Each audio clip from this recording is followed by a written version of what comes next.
அதில் இருக்கக்கூடிய முக்கிய நபரினுடைய மகன்கள் யார், ஏன் காப்பாற்றப்பட்டார்கள், அப்போ யார் அந்த அரசியல் பிரமுகர்கள், அந்த பகுதியை சார்ந்த ஒரு மிகப்பெரிய பிரபலமான அரசியல்வாதியினுடைய மகனும் அதில் சம்மந்தப்பட்டிருக்காரு அப்படின்றத எல்லா பத்திரிகைகளுமே பேசப்பட்டது. ஆமா, அதிமுகவினுடைய பொள்ளாச்சி ஜெயராமன் அவர்களுடைய மகனினுடைய நண்பர்கள் தான் இந்த அட்டூழியங்களை பண்ணாங்கன்னு சொல்லி தான் இப்போ அவர்களுக்கு தீர்ப்பு வழங்கப்பட்டிருக்கு, குற்றம் நிரூபிக்கப்பட்டு தண்டனை கொடுக்கப்பட்டிருக்கு. ஆனா அவருடைய மகனுமே இந்த ஒரு விஷயத்துல வந்து ஈடுபட்டிருக்காங்க.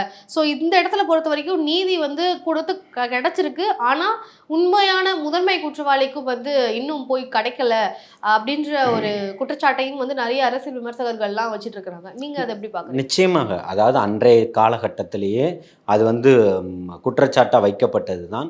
ஆனால் அதற்கான ஒரு தீர்வுகள் இங்கே வரலை.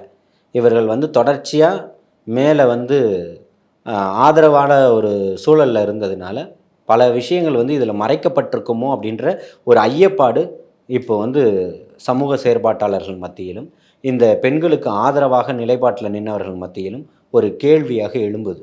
புரியுதுங்களா? அப்போ அதற்கான முழு ஒரு விடயத்தை தான் தேடிக்கிட்டு இருக்கிறாங்க. தண்டனை தவறு செய்தவர்கள் யாராக இருந்தாலும் தண்டனை கொடுக்கணும், தண்டனையை வாங்கி தரணும், அதில் மாற்று கருத்து இல்லை. ஆனால் யாரோ ஒருவர் கூட அதிகார பலத்தை பயன்படுத்தி தப்பிச்சிடக்கூடாது இல்லையா? அப்போது